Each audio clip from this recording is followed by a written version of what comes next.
So ఇప్పుడు overall గా Srinagar colony చూసుకుంటే బీఆర్ఎస్ కి 61.9%, 33.3% కాంగ్రెస్ కి.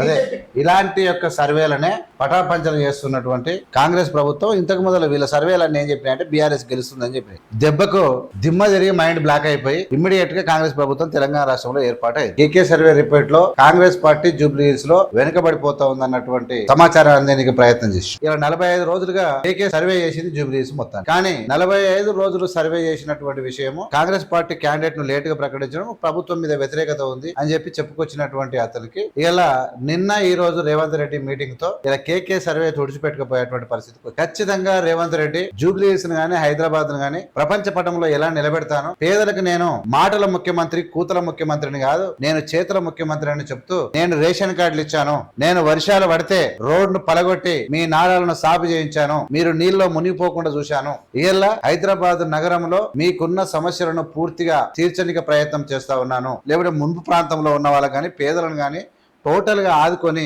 జూబ్లీ హిల్స్ ను సస్యశ్యామలంగా తీర్చిదిద్ది నేను ప్రజల వెంట ఉంటాను అని చెప్పి నవీన్ యాదవ్ అంటా ఉన్నాడు. ప్రజలు రియలైజ్ అయ్యారు ప్రభుత్వం ఏది ఉంది, కాంగ్రెస్ ప్రభుత్వం ఉంది. మెజార్టీగా ఏవిఎం చెప్తుంటే కాంగ్రెస్ ప్రభుత్వం అధికారంలో ఉంది. ఈ 5 సంవత్సరాలు అభివృద్ధి చేసుకోనికి స్కోప్ ఉంది. ఒకవేళ బీఆర్ఎస్ కు ఓటేసిన అభివృద్ధి ఎక్కడికెక్కడ నిలిచిపోతారు అన్నటువంటి ఆలోచనకు అక్కడ ఉన్న ప్రజలు ఈనాడు బిల్లా రంగా అంటూ బామ్మార్దులైన తండ్రి అయినా జూబ్లీ హిల్స్ కి వచ్చిన పాపాన ఎన్నడన వైరా 245 కోట్ల రూపాయలు ఖర్చు పెట్టి జూబ్లీ హిల్స్ ను ఇమ్మీడియట్ గా అభివృద్ధి చేయడానికి మేము అధికారంలో ఉన్నాం కాబట్టి టకాటక పునాదులు వేస్తున్నటువంటి మేము ఇలా ఖచ్చితంగా ఒక బీసీ బిడ్డకు టికెట్ ఇచ్చి గెలిపించమని మేము ముందర కోరుతా ఉన్నా. నేను కుద్దు తిరిగినప్పుడు వివేక్ వెంకటస్వామి గారి సారథ్యంలో ప్రచారము ఓట్లే అని అడగట్లేదు, డైరెక్ట్ ఆడికి పోయిన వాళ్ళకి అందరికి సమస్యలు దర్శనమిస్తున్నాయి. ఆ సమస్యలను 3 సార్లు గెలిచినటువంటి బీఆర్ఎస్ ఎలాంటి పనులు చేయడం పోకపోవడం వల్ల అక్కడ సమస్యలు దర్శనమిస్తే ఆ సమస్యలనే క్లియర్ చేస్తాడు. ప్రతి సమస్యతోనే వస్తారు. ఇక్కడ ప్రాబ్లమ్స్ సాల్వ్ చేసుకోవడానికి అధికార పార్టీ చాలా పెద్ద ఎత్తున ఉపయోగపడుతుంది.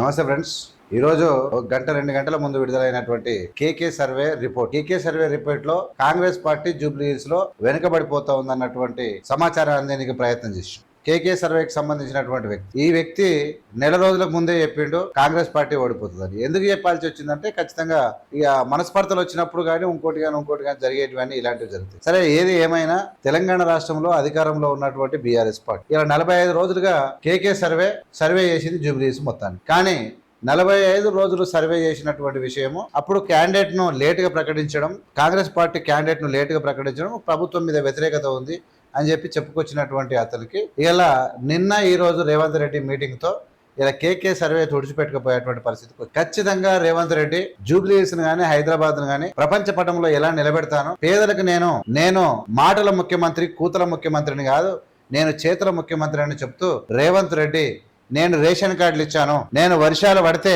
రోడ్ను పలగొట్టి మీ నాళాలను సాగు చేయించాను, మీరు నీళ్ళలో మునిగిపోకుండా చూశాను, ఇలా హైదరాబాద్ నగరంలో మీకున్న సమస్యలను పూర్తిగా తీర్చడానికి ప్రయత్నం చేస్తా ఉన్నాను. ఈనాడు బిల్లా రంగా అంటూ బామ్మార్దులైన తండ్రి అయినా జూబ్లీ హిల్స్ కి వచ్చిన పాపాన ఎన్నడన వైరా 245 కోట్ల రూపాయలు ఖర్చు పెట్టి జూబ్లీ హిల్స్ ను ఇమ్మీడియట్ గా అభివృద్ధి చేయడానికి మేము అధికారంలో ఉన్నాం కాబట్టి టకాటక పునాదులు వేస్తున్నటువంటి మేము ఇలా ఖచ్చితంగా ఒక బీసీ బిడ్డకు టికెట్ ఇచ్చి గెలిపించమని మేము ముందర కోరుతా ఉన్నా. హైదరాబాద్ నగరాన్ని అభివృద్ధి చేయడానికి నాకు చేదోడు వాదోడుగా ఒక ఎమ్మెల్యేని గెలిపించి నాకు గిఫ్ట్ గా ఇవ్వండి, నేను 100% జూబ్లీ హిల్స్ ని అభివృద్ధి చేస్తానని చెప్తా ఉన్నాను. ఆ జూబ్లీ హిల్స్ లో నిలబడ్డ ఎమ్మెల్యే కూడా వెరీ క్లియర్ గా ఇక్కడ ఉన్నటువంటి ఆ ప్రాంతంలో ఉన్నటువంటి పేద విద్యార్థులకు సంబంధించినటువంటి కళాశాలలకు కానీ పాఠశాలలకు కానీ వాళ్ళ ఉన్నతమైనటువంటి విద్యకు కానీ వాళ్ళు బాగుపరచుకోవడానికి పార్కులు కానీ అట్మాస్ఫియర్ కానీ లేకపోతే మున్పు ప్రాంతంలో ఉన్న వాళ్ళకి కానీ పేదలను కానీ టోటల్గా ఆదుకొని జూబ్లీ హిల్స్ ను సస్యశ్యామలంగా తీర్చిదిద్ది నేను ప్రజల వెంట ఉంటాను అని చెప్పి నవీన్ యాదవ్ అంటా ఉన్నాడు. రేవంత్ రెడ్డి గారు మాట్లాడినటువంటి మాటల్లో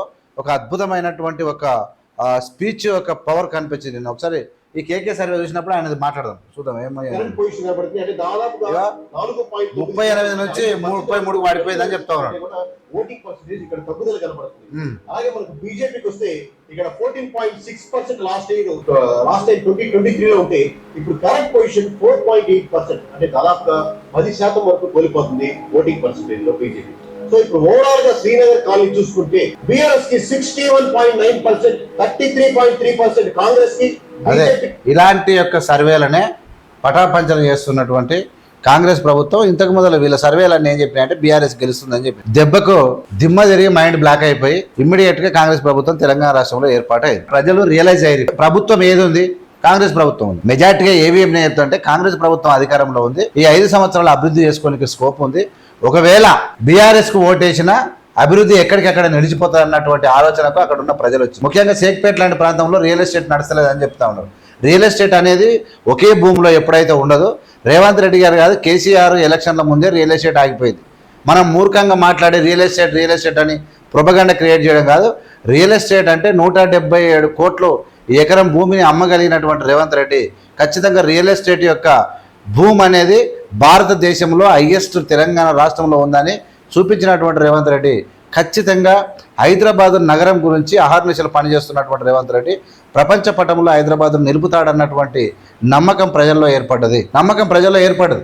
నిజంగా ఈయన ఏమైనా చేయగలడు, అన్నంత పని చేయగలడు అన్నటువంటి నమ్మకం ఎలక్షన్ల ముందే 250 కోట్లు 245 కోట్ల రూపాయలు ఖర్చు పెట్టి త్వరగా పనులు చేయించడం, ఇన్ఛార్జి మంత్రులను వేయించి అక్కడ అంటే ఇన్ఛార్జి మంత్రి ప్రచారం కాదు, వీళ్ళు సమస్యలు తీరుస్తూ ఉన్నారు. నేను తిరిగినప్పుడు వివేక్ వెంకటస్వామి గారి సారథ్యంలో ప్రచారము ఓట్లే అని అడగట్లేదు, డైరెక్ట్ ఆడికి పోయిన వాళ్ళకి అందరికీ సమస్యలే దర్శనమిస్తున్నాయి. ఆ సమస్యలను 3 సార్లు గెలిచినటువంటి బీఆర్ఎస్ ఎలాంటి పనులు పోకపోవడం వల్ల అక్కడ సమస్యలు దర్శనమిస్తే ఆ సమస్యలనే క్లియర్ చేస్తాడు. ప్రతి సమస్యతోనే వస్తారు. ఇక్కడ అంటే ప్రాబ్లమ్స్ సాల్వ్ చేసుకోవడానికి అధికార పార్టీ చాలా పెద్ద ఎత్తున ఉపయోగపడుతుంది. 100% కేకే సర్వే ఇచ్చినటువంటి రిపోర్ట్లు 45 రోజుల సర్వేను ఇక్కడ కాంగ్రెస్ పార్టీ అండ్ రేవంత్ రెడ్డి గారి ఆధ్వర్యంలో తుడిచిపెట్టేసి పెద్ద ఎత్తున ప్రపంచంలాగా కాంగ్రెస్ పార్టీ జూబ్లీస్లో గెలవబోతా ఉంది. ఇందులో డౌటే లేదు. Thank you so much. చూస్తూనే ఉండండి ఏవిఎం మీడియా. లైక్ చేసి, షేర్ చేసి, సబ్స్క్రైబ్ చేసి ప్రజలకు పంపాల్సిందిగా విజ్ఞప్తి.